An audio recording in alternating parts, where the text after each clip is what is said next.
Fight, Magnus, congratulations for defending your title. Both in women's championship and here we had the champions defending the titles, both in tie breaks. So great chess, great fights, lots of fun. Both were cool competitions. So let chess move forward and we'll have big fights ahead of us. Thank you. Thank you, Arkady, as well. First of all, Magnus, just your thoughts of this moment. No, I'm very happy. I felt like I had a really good day at work today, and yeah, everything kind of went perfectly. Yeah, well, congratulations. And Fabiano, commiserations to you. Very, very tough day, but I mean, your thoughts of this moment, just very quickly. Yeah, it wasn't a good day for me, and Magnus played very well, so all credit to him for that. And yeah, I mean, I had a very bad start, unfortunately, especially the second game. But yeah, I wasn't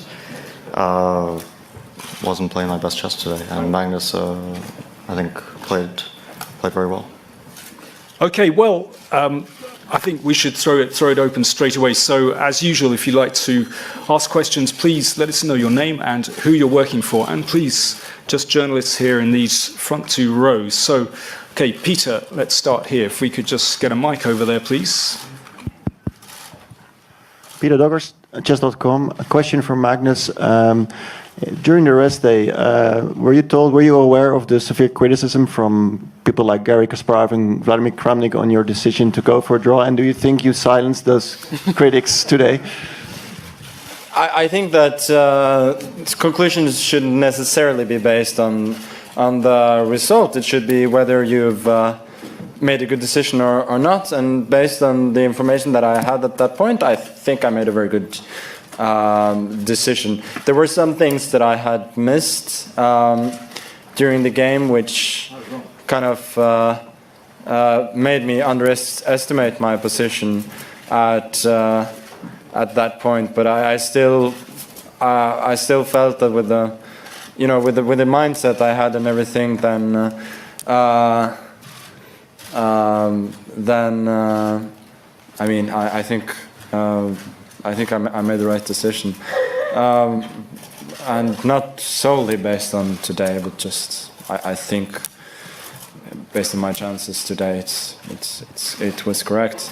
And as for the opinions of Garry and Vlad, then I mean they're entitled to their stupid opinions. That's all I can say.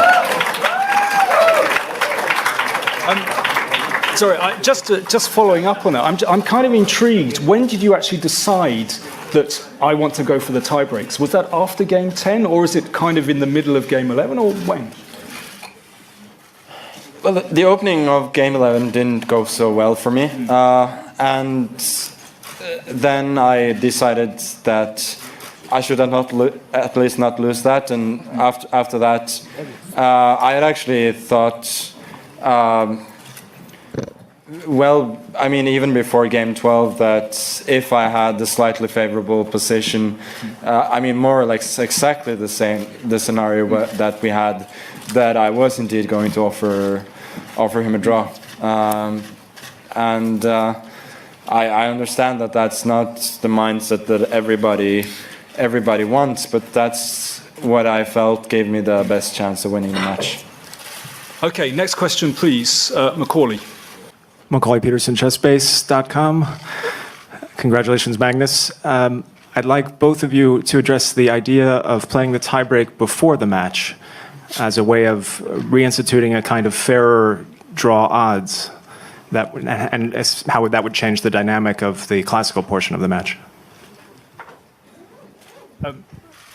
Magnus, if you want to go ahead with that. I don't know. It feels highly artificial to me, to be honest. Apart from that, I mean, I cannot say, but it seems to me it might, I don't know, it might lead to a more exciting classical phase, because you know that it's a draw after 12 games is not an option for one player, I guess, but it seems artificial to me. And besides, I think in general in chess, more of an emphasis should be based on rapid and blitz play, since I think it gives. There's a larger margin for to show that you're better than your opponent and so on. So I think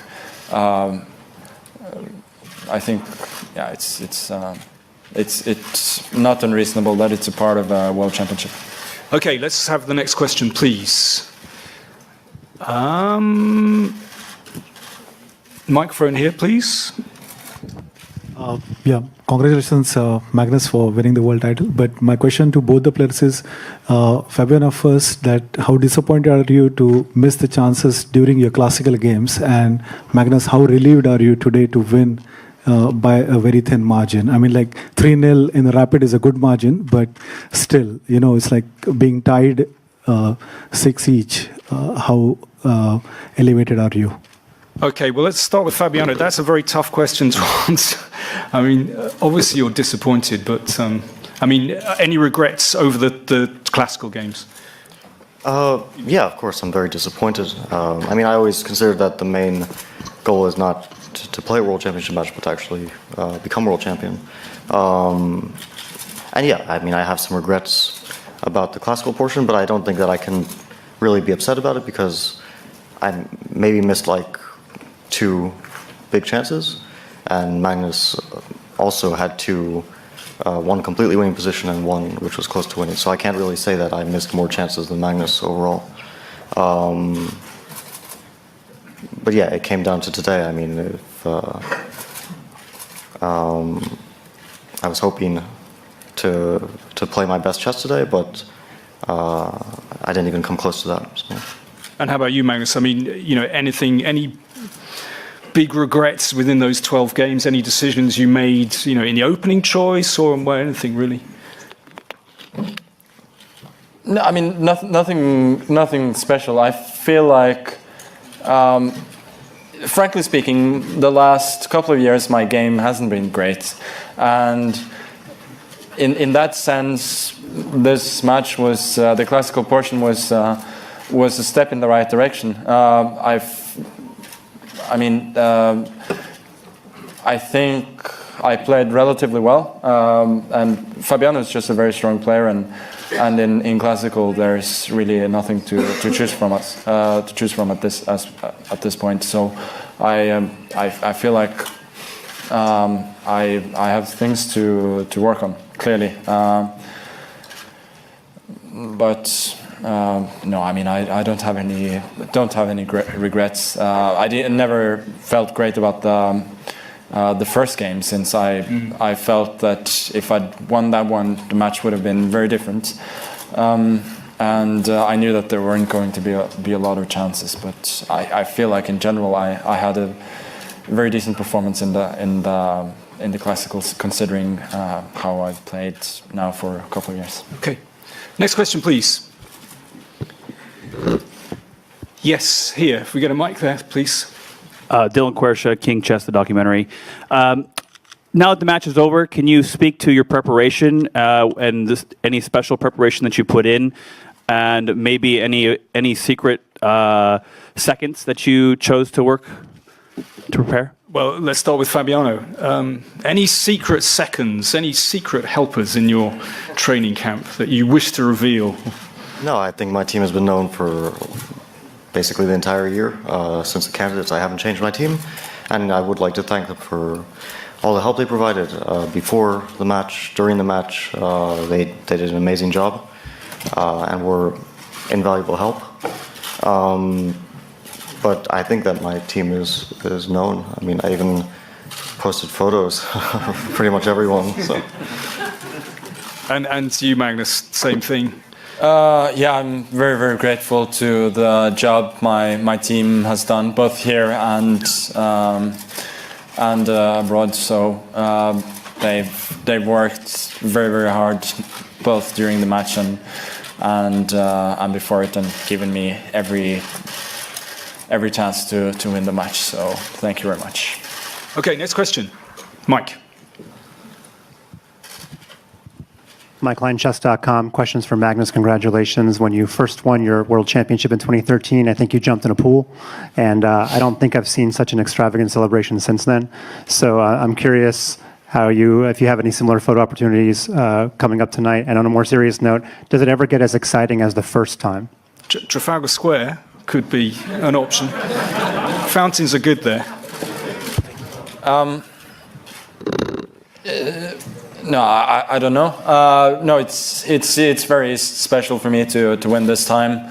I feel like I played the Fabiano was the strongest opponent that I've played so far in the World Championship match, and in classical chess he has at this point just as much right as I have to call himself the best in the world. So. I'm very happy to have overcome this great challenge, and I'll continue to work to get better in 2 years. Ilya, you wanted to ask a question? Yeah, I wanted to ask a question, but actually not from the players, even though I wanted to say congratulations, but also from the audience. And the question is actually to Fabiano, because this championship is a little bit different. If you could... journalists in the audience, if those who are from America could raise your hands. This is probably the first time chess is so covered by American media, and it's thanks to Fabiano. So I just wanted you to see this.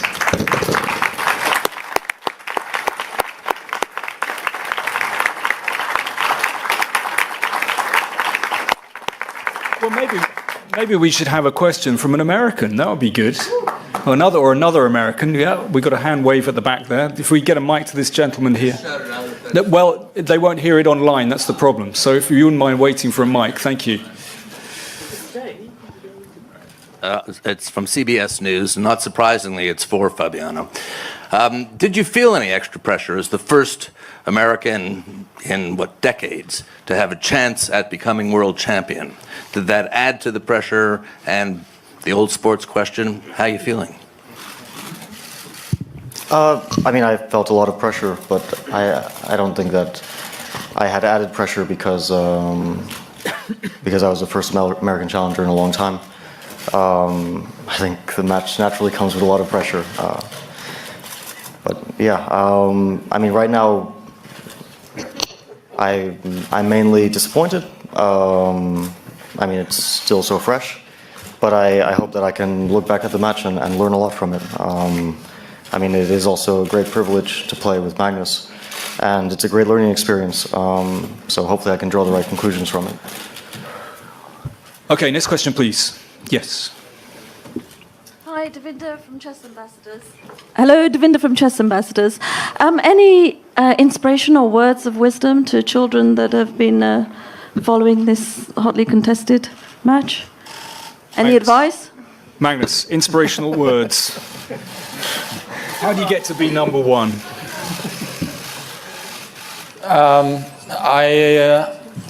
I think, just keep fighting and the reward will come in the end. Fabiano, inspirational words. Tough one at the moment. I think fighting spirit goes so far. And if you love the game, then I would definitely say you should pursue it. It's a huge struggle. No matter how good you get, it's still a huge struggle. But for anyone who sticks with chess, it's enormously rewarding as well. Yeah. Okay, love the game. That sounds good. Right, next question, please.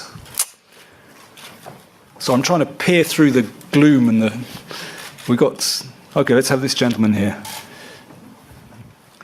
Enrico Franceschini from La Repubblica, Italy. A question for Fabiano. Do you feel any pride? Do you feel the pride that in your other country we have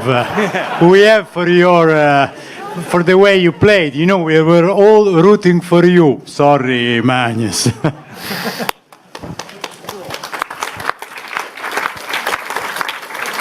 Okay, so we've had the American question. Now it's the turn of Italy. So pride in Italy, Fabiano. Yeah, of course. And I'm grateful for all the support that I get from Italian chess fans. I mean, it's great to be able to share two different cultures and to have lived in many places and to spend time in the United States and Italy, and to have family in both countries. So I know that some Italian chess fans are still a bit angry at me, but I appreciate all the support that I get from the ones who still like to watch me play. Okay, thank you. Next question. Maybe two more and then yeah. Okay, we'll have two more questions, and I think we'll need to close things up. Yes, this gentleman here.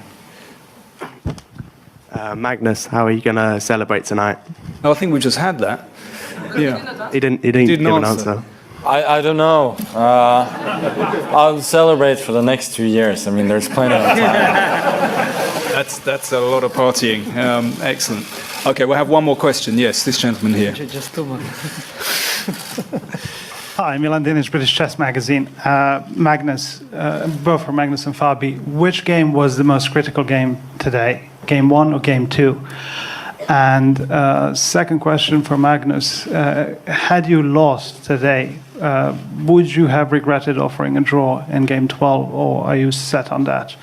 And finally, a slightly off-color question. This is 3.5 this questions.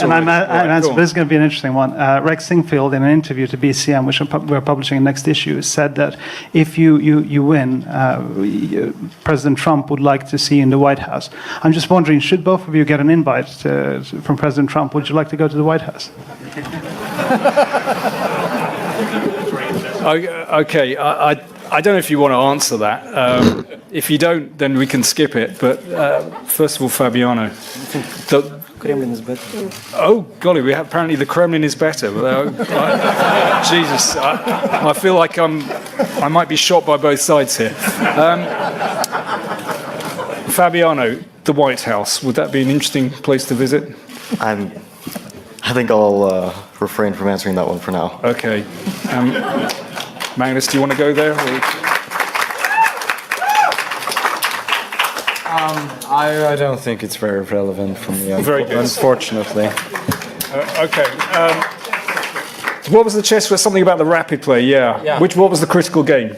I feel that Game 1 was critical for the match. It was very tense, and it was the breakthrough for me. And then in the second game, I don't know. I wasn't so sure about my position, but after I'd won the first one, I felt very calm. So for me, the first game was the key. And I suppose if I had lost today, part of me would have regretted my approach to the 12th game. But you just got to make the decisions that you think are best. Okay, I think we'll wrap things up there. I should say the awards ceremony will be at 8 p.m. and I believe it's going to be here as well. Sorry, excuse me, Arkady. Let me just express my gratitude both to the players, organizers, media, of course, technical staff, all the teams, everyone who contributed to this excellent competition, and let's move forward together. Thank you. Okay, thank you very much, Arkady. Thank you, everyone. Thank you to the place.